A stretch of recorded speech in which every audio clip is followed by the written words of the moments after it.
Pero yo le voy a dar paso a Javier Martínez Picado, que es profesor de investigación y crea en el Instituto de Investigación de SIDA IRSI Caixa y profesor asociado de la Universidad de Vic.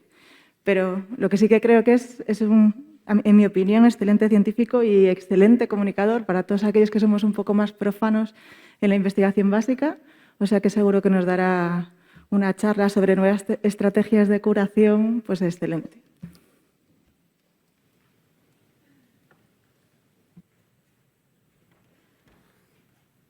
Buenos días. Gracias por la presentación. Gracias a todos por estar aquí. Siempre es el reto de intentar despertaros a aquellos que no hayáis tomado café. El resto ya supongo que estáis despiertos. Y también quiero empezar diciendo que para mí es una tremenda satisfacción estar hoy aquí porque es el Día Internacional del SIDA. Hacer una presentación en un día como hoy, en un auditorio como este, es fantástico y justo en los 40 años. Y además creo que ha sido estupendo el vídeo, que yo no sabía que había un vídeo antes, porque viene perfectamente hilado con lo que os quiero presentar hoy. Así que gracias y vamos allá a soñar un poco, de alguna manera. Voy a empezar dándoos lo que yo creo que es mi visión, y siempre son visiones personales, de dónde estamos ahora, dónde estamos en 2021. Y para ello parafraseo el título de un artículo de unos colegas norteamericanos y australianos, que es que todavía queda un largo camino para la curación del VIH, pero el progreso es evidente, continúa y se ha hecho evidente especialmente en los últimos 10 años, desde que en el año 2010 hubo la primera declaración en el camino para definir la curación del VIH en el meeting del International AIDS Society en Viena. Bien, ¿dónde estamos? Lo que hemos recorrido hasta ahora ha sido un camino tremendo desde la infección de VIH a su control. En los países con rentas medias aceptables, la verdad es que el control de VIH se ha conseguido gracias a dos grandes maletas que hemos llevado.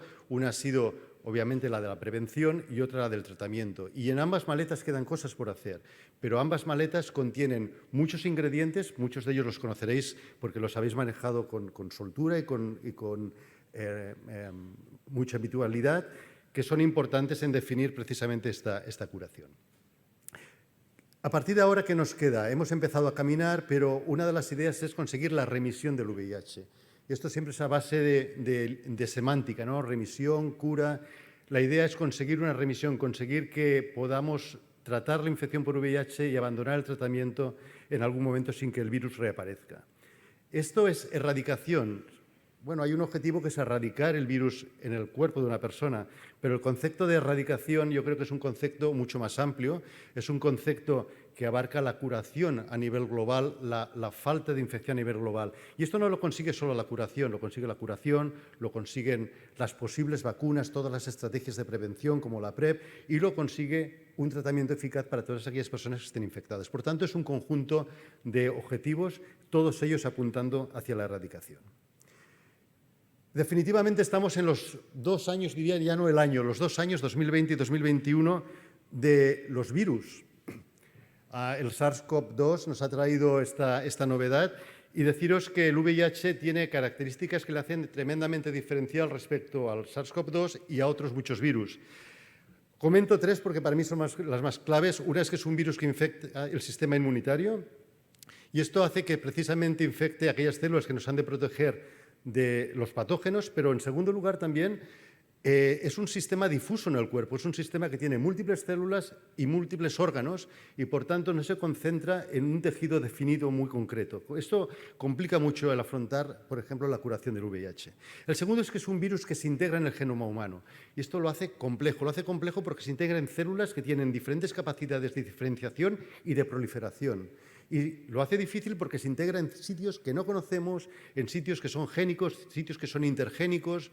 Todo eso añade una complejidad. Sitios donde los factores de transcripción no intervienen, sitios donde sí que intervienen. Por tanto, nunca sabemos dónde va a ir a acabar parando el virus. Y por último, es un virus que evoluciona muy rápido. Todos sabéis que evoluciona mucho más rápido, por ejemplo, que el SARS-CoV-2, a pesar de las noticias que tenemos de las nuevas variantes.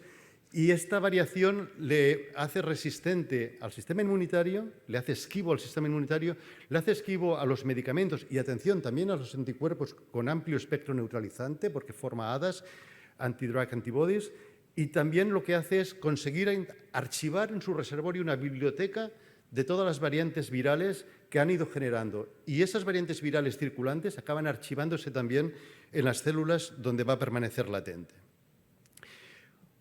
4 palabras sobre los mecanismos de persistencia. Hay 2 apartados sobre biología un poco más básica, pero creo que son importantes. El primer aspecto es que los mecanismos que el virus tiene para persistir son diferentes, pero principalmente lo voy a definir como los mecanismos de latencia. El virus se integra en el genoma del huésped, esto lo hemos hablado, pero no solo eso, sino que una vez integrado, si la célula donde se ha integrado prolifera, el virus la va a acompañar. Por tanto, proliferación celular de una célula infectada implica expansión del reservorio. Hay 2 aspectos que en los últimos 2 años, y a lo largo de mi charla me voy a referir sobre todo a cosas muy novedosas que han ocurrido entre el 2020 y 2021, nos han puesto en el mapa nuevo conocimiento sobre el tema de la latencia viral en VIH. Por una parte es la definición de virus intacto o virus no intacto, virus defectivo. Y la segunda es en qué lugares del genoma humano se integra el virus. Pues bien, estos 2 aspectos han definido varios de los trabajos que se han generado en los últimos meses y voy a comentar algunos de ellos. Por una parte, voy a empezar con algo que a mí me parece muy importante y es este trabajo, un trabajo cooperativo dentro de la red de SIDA, sobre todo liderado por el grupo de Cecilio López Galíndez, Concha, María Pernas en el Centro Nacional de Microbiología, también por el Centro Sanitario Sandoval con Jorge y Carmen, y en el que más tarde nos hemos apuntado a colaborar pues nosotros desde nuestro instituto con María Salgado y Cristina Gálvez y también el equipo de Ezequiel Ruiz Mateos. Y lo que vimos el año pasado es que hay 3 personas, y definir personas con perfiles concretos, en este caso controladores de élite excepcionales, es muy importante, 3 personas que consiguen controlar su viremia a lo largo del tiempo sin tratamiento antirretroviral. Y aquí la excepcionalidad que veis en este gráfico es que son 3 casos que han controlado viremia a niveles indetectables durante más de 20 años. Esto para nosotros fue un claro ejemplo de curación espontánea del VIH. 20 años sin un rebote viral es algo pues, a resaltar. Y os lo pongo aquí por 2 razones. Primera es porque el año pasado apareció un artículo diciendo que habían encontrado el primer caso de curación espontánea en la paciente Billinger de San Francisco y hace muy poquito, hace un par de semanas o menos de un par de semanas, otro artículo sobre la paciente de Esperanza en Argentina que era el mismo caso. Pues bien, que no os dejen engañar. Esto se ha publicado ya, se ha publicado desde España, al menos en el caso de pacientes curados, y también os he de decir que estaba reportado anteriormente también casos similares, pero con menos seguimiento, por equipos de Estados Unidos del NIH, del equipo del doctor de Migueles. Por tanto, la prensa a veces gestiona las cosas de una forma un poco singular, pero que sepáis que la descripción de casos de control de élite excepcional se había hecho anteriormente a estos 2 pacientes reportados recientemente. Luego veremos por eso que tiene de peculiar esos 2 artículos. Para convenceros, estos 3 pacientes hicimos un estudio muy exhaustivo. En lo que veis en estos gráficos inferiores definen 4 aspectos importantes en la definición del VIH del reservorio. En el panel D tenéis el número de provirus y lo que veis aquí es que podemos detectar provirus en ellos, pero están muy por debajo de lo que habitualmente detectamos en pacientes tratados, que es la zona gris. En el panel E podéis ver que los virus no son infecciosos, no conseguimos rescatar ningún virus con capacidad replicativa, no hay carga viral ultrasensible y finalmente no producen mRNA, o sea, el virus no se está expresando. Pues bien, estas son características importantes que definen que son pacientes donde no está habiendo actividad replicativa y esto se publicó en Scientific Reports. Los 2 casos más recientes, en el caso este que os pongo ahora es el paciente Esperanza, lo que los investigadores del equipo norteamericano han hecho ha sido conseguir secuenciar 7 provirus y definir que la secuencia de esos 7 provirus es en todos los casos defectiva, le falta algún trozo y por tanto al faltarle algún trozo del genoma ese virus no va a poder replicar. Esto nosotros no lo pudimos definir en nuestros estudios, pero sí que lo apuntamos. De hecho, en el mismo abstract del artículo lo apuntábamos, que muy probablemente pasaba por aquí el tema. Y el segundo aspecto también del equipo norteamericano, pero publicado el año pasado en otro grupo de pacientes controladores de élite, fue un estudio que combina la secuenciación con la definición de en qué puntos del genoma humano se integra el virus, lo que se llaman los puntos de integración o las zonas de integración. Y con eso podemos saber en qué zonas del cromosoma se integran. Y este equipo lo que definió es que cuando conseguían identificar en qué zonas del genoma humano se habían integrado los virus, siempre lo hacían en regiones no génicas, en regiones satélites o en regiones de heterocromatina, que son regiones que no le van a permitir al virus, aunque tenga un genoma completo, no le van a permitir al virus expresarse. Por tanto, tenemos virus defectivos y virus que aterrizan en zonas del ADN que no pueden expresarse. Todo esto es importante, pero le voy a añadir una capa adicional de complejidad, y es algo en lo que hemos trabajado recientemente, y es, todos sabéis que hay mecanismos genómicos, que son los dos que hemos hablado hasta ahora, pero atención, porque también hay mecanismos epigenómicos. Y esto es un tema menos estudiado y del que solo voy a hacer un apunte muy rápido.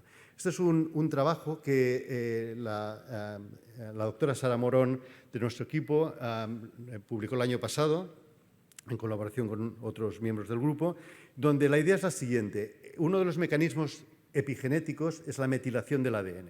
Y lo que estudiamos fue la metilación completa del ADN humano en 4 tipologías de personas: personas no infectadas, personas infectadas sin tratamiento antirretroviral, personas infectadas en tratamiento antirretroviral supresivo y personas con control de élite.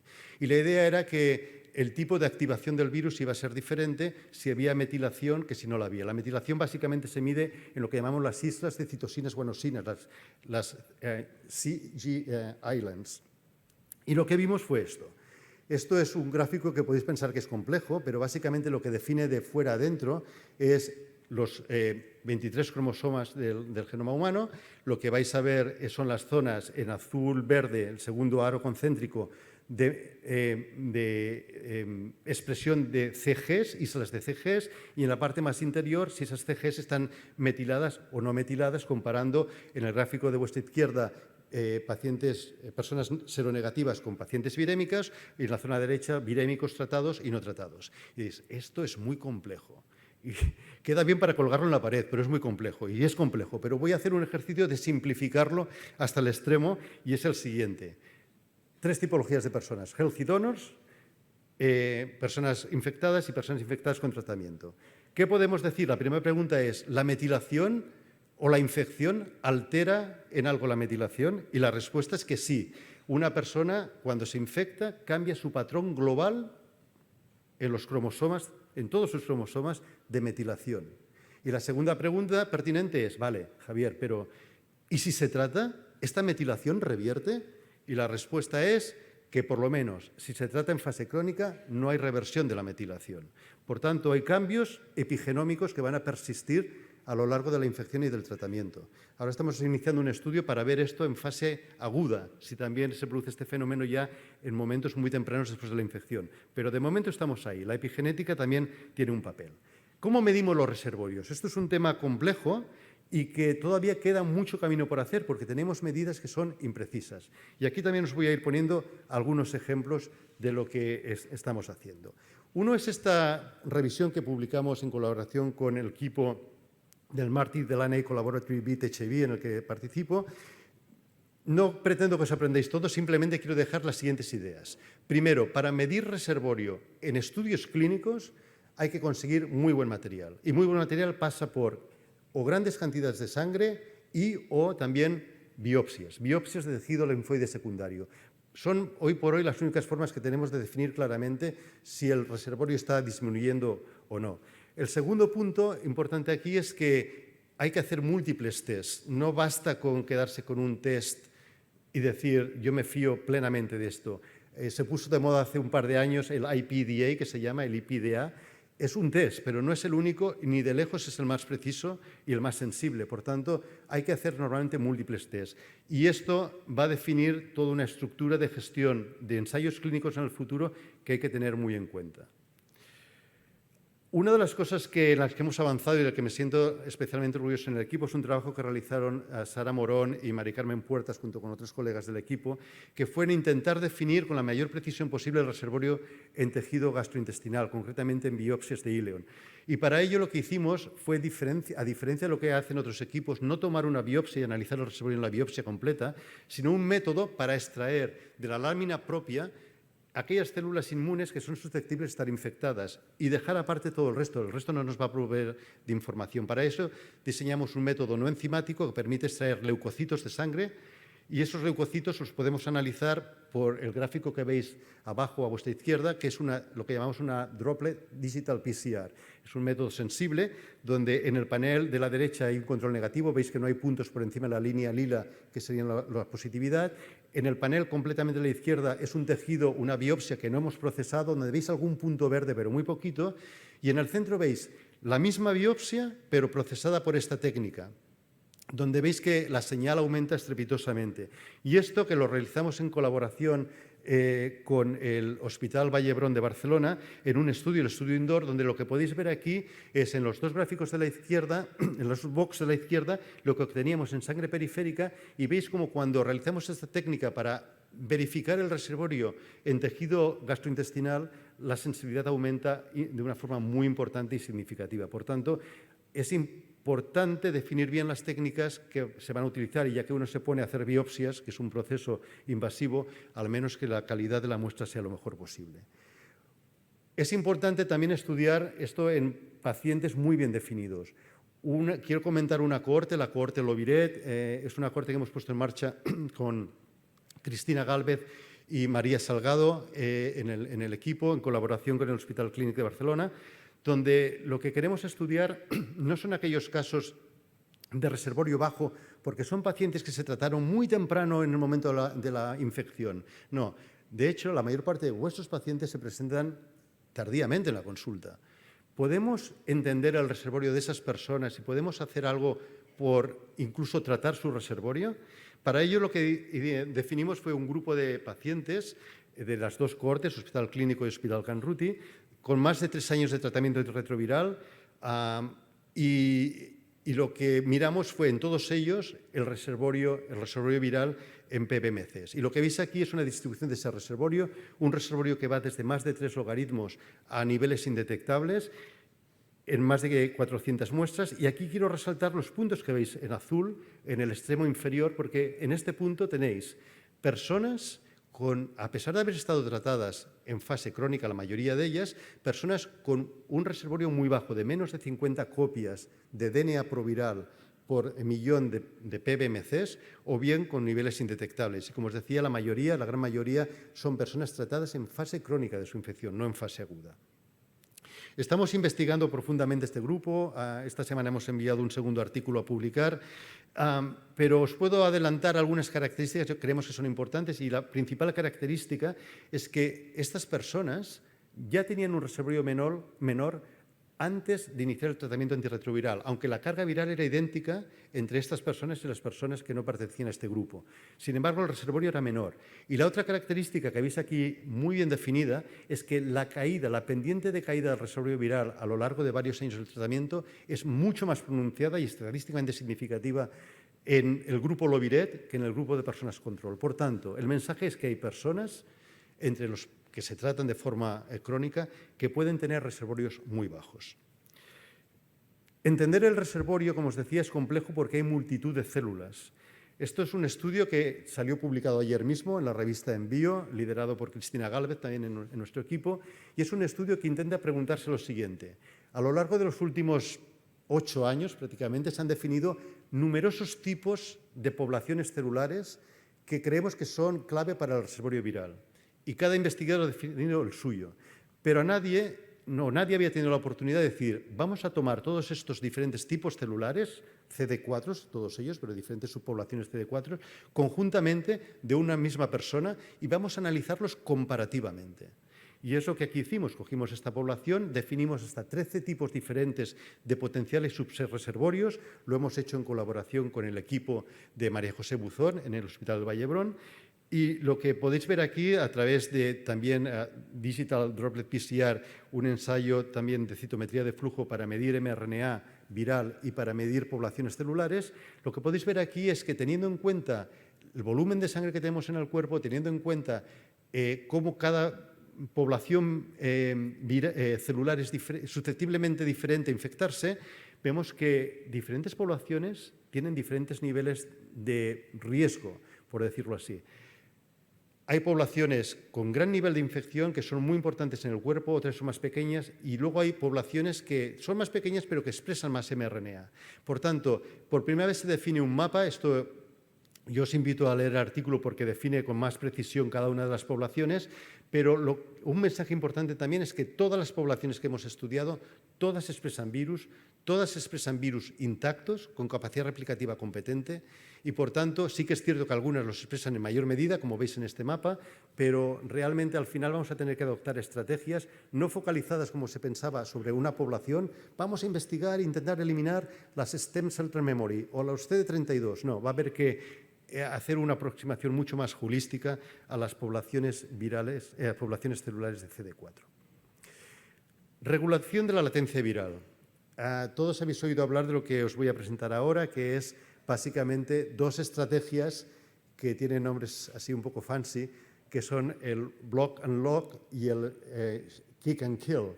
Entonces, estas estrategias lo que intentan es, en el caso del kick and kill o shock and kill, despertar la latencia viral de las células. Mientras una célula está en latencia, ni la ve el sistema inmunitario, ni la ven los fármacos antirretrovirales. Si conseguimos despertar de la latencia el virus va a expresar proteínas y que van a poder ser vistas por ambos sistemas, por el sistema inmunitario y por los fármacos. Eso serían las estrategias de shock and kill. Se han propuesto diferentes compuestos a lo largo de los últimos 10 años prácticamente que pueden tener efecto en este shock.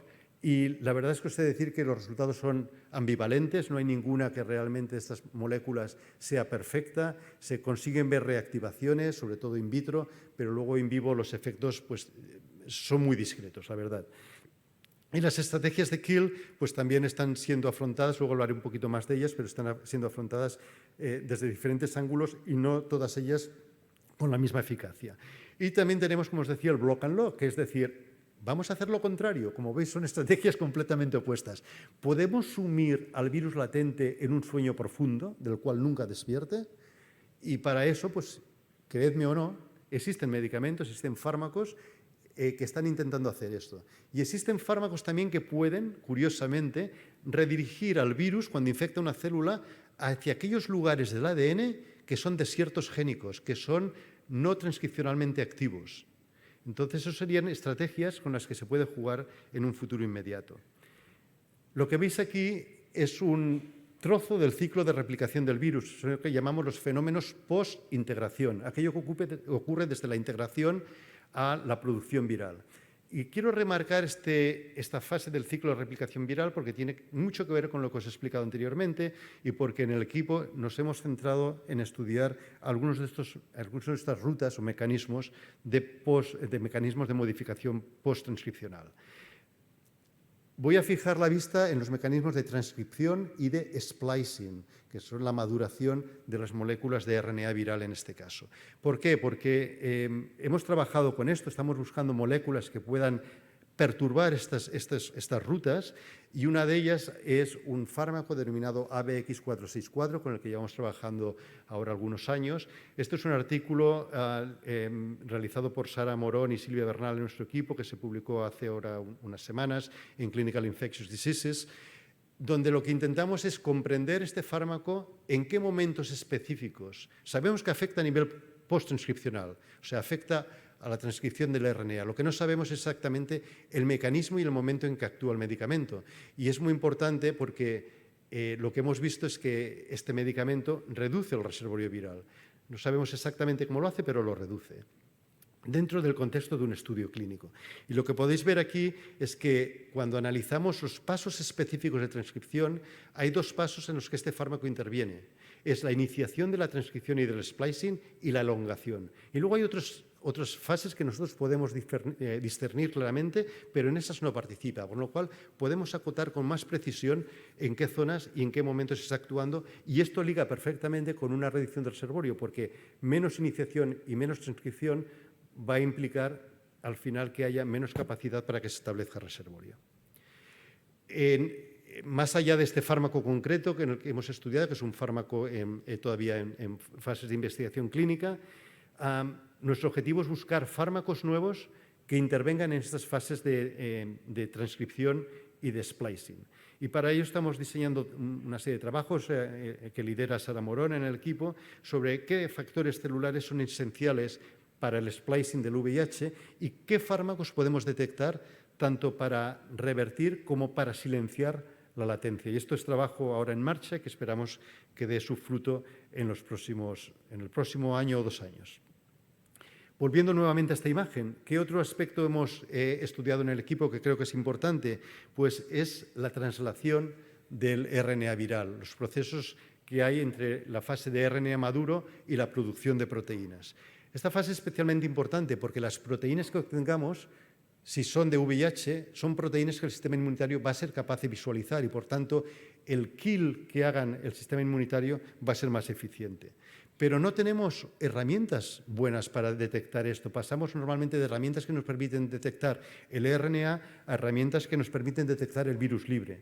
Con el afán de cubrir este gap, lo que hicimos en el equipo, bajo el liderazgo de Mari Carmen Puertas y otros miembros del grupo, ha sido diseñar un ensayo denominado VIP-SPOT, un ensayo que ya está en marcha, está publicado en Envío hace ahora unos meses, y es un ensayo que utiliza una especie de ELISpot. El ELISpot es un ensayo que lo que permite detectar son qué células van a producir proteína viral P24. Es un ensayo como en sándwich y lo que nos permite es cuantificar de una forma automática, sin intervención del operario, sino a través de un sistema de imagen, en placas de 96 pocillos, podemos cuantificar cuántas células producen proteína viral. Esto, lo que veis en el gráfico a la derecha, es algunas de las imágenes, fotografías de esos pocillos donde cada uno de estos puntos sería una célula produciendo proteína viral y eso nos permite cuantificar el reservorio. Y os he puesto un gráfico aquí a la derecha porque en este gráfico lo que veis son los 3 niveles de investigación que se han hecho hasta ahora. El Total HIV DNA es medir DNA del virus en las células, independientemente de dónde está, independientemente de que sea replicativo o no lo sea. En medio tenéis el ensayo IPDA, que es un ensayo molecular, pero que teóricamente está diseñado para detectar solo aquellos virus con capacidad replicativa competente. Y veis que es menor que el total, pero todavía es detectable. Y a la derecha tenéis el resultado del VIP-SPOT, de este ensayo, que permite detectar cuántas células producen proteína. Y, por tanto, es un marcador de los virus inducibles, virus que pueden producir, de células con virus inducibles. Entonces, lo que veis aquí es que hay otra caída importante y que no todos los virus que incluso están presentes en formato IPDA van a ser virus con capacidad o provirus con capacidad de producir un virus replicativo. Por tanto, tenemos diferentes niveles. Una cosa muy importante de este ensayo es que es escalable a ensayos clínicos, es high throughput, con lo cual nos permite hacer múltiples medidas en placas de 96 de una forma muy ágil, cosa que otros ensayos tienen ciertas limitaciones en ese formato, en ese contexto. Y voy a acabar esta sección hablándoos de una colaboración que hemos hecho con el equipo de la doctora Coiras y el doctor Alcamí. Ellos llevan mucho tiempo trabajando con inhibidores de tirosinquinasas. En concreto, han focalizado mucho trabajo en un inhibidor denominado dasatinib. Y todos sabéis, como os decía, que 2 de los mecanismos más importantes de expandir el reservorio son los que tenéis aquí a vuestra izquierda. Uno es la reactivación del virus, a veces inducida por TCRs, o la expansión de las células infectadas, bien expansión clonal o bien una expansión homeostática. Podemos inhibir estas rutas, podemos, como os decía antes, hacer entrar el virus en un sueño profundo, el provirus en un sueño profundo. Y esto es lo que con el dasatinib se puede conseguir. Esto lo hemos probado en 2 contextos. Lo hemos probado en un contexto de ratones humanizados, en los que reimplantamos células madre CD34, los hacemos madurar y podemos ver si administrando dasatinib se establece un reservorio o no se establece. Y en el gráfico superior de los ratones veis a la derecha en puntos sólidos está dasatinib, que en muchos casos no conseguimos ni infectar los ratones y en otros se infectan pero con un nivel de provirus menor. Y en el gráfico inferior es otro estudio recientemente publicado también por el equipo en el que observáis personas tratadas en terapia antirretroviral a la izquierda y otras personas que debido a enfermedades hematológicas se tienen que tratar también junto con su terapia antirretroviral con dasatinib. Son casos muy excepcionales, pero lo que veis es que los 3 pacientes que tenemos ahí son 3 pacientes con un nivel de reservorio extremadamente bajo, lo cual quiere decir que el desatinib está actuando también a nivel de reservorio. Inmunoterapias, 3 cosas muy específicas en términos de inmunoterapias. Por una parte, todo lo que son anticuerpos checkpoints inmunológicos. Uno de ellos, hemos trabajado siempre pembrolizumab, en concreto en un caso de melanoma metastático, un trabajo realizado por Óscar Blanch y Cristina Gálvez en colaboración con Julia García Prado. Y en este trabajo lo que observamos es que en este paciente la administración de un pembrolizumab, que es un anti-PD-1, no solo revertió completamente y curó el linfoma de el melanoma, de esta persona, sino que además empezamos a encontrar respuestas VIH específicas en las que estamos profundizando en la sangre y las células de este individuo, de esta persona. Y por otra parte, un estudio que creo que ha sido pionero en colaboración con el Grupo Español de Cáncer de Pulmón, que hemos liderado con María García Cao y nuestro equipo, que ha sido decir, bueno, normalmente los pacientes VIH han quedado excluidos de la mayor parte de estudios clínicos con anticuerpos contra puntos de bloqueo inmunológico. ¿Esto por qué es? Cuando los pacientes están en terapia antirretroviral, quizá esto ya no es un motivo de exclusión de estos estudios. Y lo que hicimos aquí fue básicamente intentar demostrar esto en una cohorte de personas, todas ellas con algún tipo de neoplasia, que tenían indicación para inmunoterapias, y en este artículo en JAMA Oncology, que se publicó el año pasado, lo que básicamente el mensaje que enviamos es que el tipo de progresión, aquellos pacientes que consiguen remisión parcial o que siguen con progresión, en VIH no es diferente, independientemente de su recuento de CD4, que aquellas personas en las que se usan las mismas inmunoterapias, pero que no están infectados por VIH. Y a partir de aquí creo que se puede abrir un campo excepcional para explorar estos fármacos. En este caso fue durvalumab, que es un anti-PD-L1 en el contexto de VIH. Vacunas terapéuticas. Comentaros, hay muchas vacunas terapéuticas, pero comentaros un estudio liderado por la empresa Helix, en la que ha participado Lucía Bailón y también mis colegas Beatriz Mote y Christian Brander. Es un estudio, yo diría que complejo en diseño, eso tiene mucho mérito. Utilizan un inmunógeno que se llama HTI, es un inmunógeno que se administra en 3 formas diferentes, lo veis aquí en las inyecciones, que son en forma de DNA, en forma de un virus MVA y también un chimpadeno, como el que se está utilizando para el SARS-CoV-2, de hecho lo diseña el mismo equipo. Es un estudio que está controlado, tiene un grupo control, como veis, hay 15 placebos y 30 casos en el estudio, y que tiene también una fase de interrupción de tratamiento, una fase que es relativamente permisiva en cuanto a nivel de viremia, porque permite hasta 100.000 copias o 10.000 copias hasta 8 semanas sostenida, y luego hay otros criterios, pero esos serían los más evidentes. Y deciros pues, cuáles han sido los resultados de esto, que se presentó a principios de este año 2021 en CROI.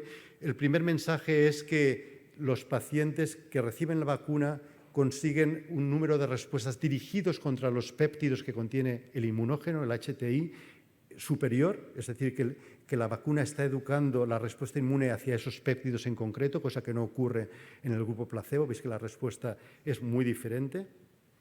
Os he de decir que no hubo diferencias en cuanto al nivel de reservorio entre los dos grupos, el grupo placebo y el grupo control. Y la pregunta que seguramente os estáis haciendo, que quizás en todo estudio de interrupción de tratamiento es lo clave, es qué pasa cuando uno para la terapia antirretroviral bajo estas condiciones de reinicio de terapia. Y la respuesta es que parece que hay una tendencia hacia un menor rebote en el grupo vacunado. De todas maneras, hoy por hoy estas diferencias no son significativas después de 24 semanas de interrupción. Hay 20% de personas que no rebotan las 24 semanas versus un 31% de personas del grupo vacunado que tampoco rebota. Por tanto, hay una diferencia de un 11% que no llega a ser estadísticamente significativa, pero sí que tiene una tendencia. Y acabaré esta parte hablando brevemente, porque Richard Kaup lo hizo en la sesión inaugural de una forma fantástica, de los anticuerpos ampliamente neutralizantes, pero su contexto en la remisión. Y simplemente os traigo una presentación, una diapositiva de un estudio muy reciente publicado en la revista Nature Medicine de un anticuerpo ampliamente neutralizante, el PGT-121. ¿Por qué? Porque simplemente es dejaros 3 mensajes, y es que los anticuerpos ampliamente neutralizantes pueden en algunos casos controlar muy bien cuando se dan en monoterapia, pueden tener una acción parcial, una acción totalmente trivial, o pueden tener, como veis en el gráfico de la derecha, un efecto incluso a largo plazo, es decir, personas a las que se le infunden los anticuerpos y que en una sola dosis, cuando se retiran, siguen controlando la viremia. Entonces, entender esto es importante porque puede marcar un antes y un después en el uso de los anticuerpos ampliamente neutralizantes. Los anticuerpos ampliamente neutralizantes no solo neutralizan, esa es su principal función y es lo que les da el nombre, pero los anticuerpos ampliamente neutralizantes también tienen funciones no neutralizantes, funciones celulares, que son lo que veis abajo en el recuadro inferior, que son funciones bien mediadas por macrófagos o bien mediadas por células NK, que tienen la función de incrementar la lisis de aquellas células infectadas. Pero hay algo muy importante y lo que os quiero llamar la atención es lo que ahora mismo está siendo el hot topic, yo diría, en los anticuerpos ampliamente neutralizantes en el contexto de curación, y es si pueden tener lo que se llama un efecto vacunal. Si la formación de los inmunocomplejos que veis ahí en rojo, del anticuerpo neutralizante y el virus, puede desencadenar la presentación de esos inmunocomplejos por células presentadoras de antígeno a células T. En resumidas cuentas, si se pueden desencadenar, gracias a la presentación de inmunocomplejos, nuevas respuestas adaptativas inmunes. Y ese ahora mismo es el hot topic en este tipo de estudios. Y acabar hablando súper rápido de Cell and Gene Therapies, porque creo, y os voy a poner un ejemplo que a mí me parece especialmente bonito y que en una fecha como hoy también creo que es significativa, que es el caso del CCR5 y la historia que el CCR5 ha marcado en el VIH y en la curación del VIH. A la izquierda, Stephen Crohn, que por cierto es el nieto del señor Crohn, el que dio nombre a la enfermedad de Crohn. Pues es su nieto. Este hombre, para aquellos que os acordáis y que tengáis un poco más de edad como yo, en los años 90 se le definió y salió en la prensa como el hombre que no podía coger el SIDA, the man who couldn't catch the AIDS. Y nadie sabía por qué. Una persona que era una persona gay, que tenía múltiples relaciones sexuales y que nunca llegó a infectarse. A pesar de que en aquella época, ya sabéis, infectarse pues, no era lo que es ahora, no había tratamientos y la gente acababa falleciendo. Hasta que alguien detectó que la razón por la que no se infectaba es que esta persona era homocigoto para la mutación CCR5 delta 32. Y eso es un ejemplo muy bonito de una observación clínica que tuvo su respaldo biológico. Pero eso tuvo una continuación a finales de los años, en el 2007 y un poquito después, que es el caso de las intervenciones médicas con trasplante halogénico usando células madre de donantes delta 32 CCR5. Y gracias a eso conocemos a Timothy Brown, el paciente de Berlín, y después llegó, gracias a las intervenciones del consorcio ICISTEM, en el que he tenido el placer de liderar junto con Anne-Marie Wensing durante varios años, Adam Castillejos, el paciente de Londres, que ya lleva 4 años y medio sin tratamiento, está bien y el virus no ha reaparecido, o el paciente de Düsseldorf, que se ha presentado en algún congreso pero que no se ha publicado formalmente, estamos ahora escribiendo el artículo, que lleva 3 años sin tratamiento antirretroviral y que también está bien y permanece anónimo. Estos 3 casos son casos de una intervención utilizando la información que conseguimos en los 90 del CCR5 delta 32 y que lo hemos llevado al campo de una intervención que estoy de acuerdo con todos vosotros, no es escalable en VIH, no es escalable, pero de la cual podemos aprender y hemos dado un paso. Hemos tardado un poco, pero se ha dado un paso. Y se ha reproducido el paso de Timothy Brown, no lo olvidéis, que eso es algo muy importante. ¿Dónde vamos ahora? Comentaros que una gran parte de estos estudios de inmunología los hemos publicado muy recientemente en la revista Science Translational Medicine. No quiero abundar porque es muy extenso, pero simplemente deciros que hemos aprendido que los diferentes pasos del trasplante halogénico tienen diferentes riesgos, especialmente el inicio del trasplante donde hay una fase de vulnerabilidad porque los CD4 se recuperan antes que los CD8 y eso nos da una ventana de peligro de reinfección, sobre todo si queda algún virus circulante o algún virus que se reactiva en el momento del trasplante. Pero os invito a leer este artículo que hemos publicado en el consorcio iCSTEM. Y os decía que, por último, ¿dónde está el futuro? Pues estamos trabajando, llevamos tiempo ya trabajando en el equipo y otros equipos internacionales también lo están haciendo, sobre terapias génicas y celulares. Y la idea es, podemos con terapia génica, sin hacer un trasplante alogénico, que estoy de acuerdo con vosotros que tiene un enorme riesgo, sobre todo de injerto contra huésped, y un riesgo importante de mortalidad. Sin llegar a ese punto, ¿podemos deleccionar el CCR5, incluso el CXCR4 simultáneamente de las células y reimplantarlas de forma que esas células sean refractarias a la infección por VIH? Y en esto se está trabajando actualmente. Hay estudios fantásticos, no solo con CCR5, pero hay estudios de recombinasa que sacan el virus literalmente del ADN humano. Hay estudios en CAR T-cells. María Salgado, en nuestro equipo, ha iniciado hace poco un estudio importante con CAR T-cells para poder explorar también estrategias de curación usando toda la información que tenemos hasta ahora en el ámbito del trasplante. Por tanto, gene and cell therapy van a ser importantes campos de futuro en este área. Mi última diapositiva es simplemente para recordaros que en VIH hay prioridades en la curación por VIH. La biología es muy importante, definir aquellos mecanismos básicos que nos permitan entender la persistencia han sido clave para llegar donde estamos en esos 10 años de investigación profunda en la curación. Medir de forma precisa los reservorios con técnicas que además sean extensibles a ensayos clínicos es importante.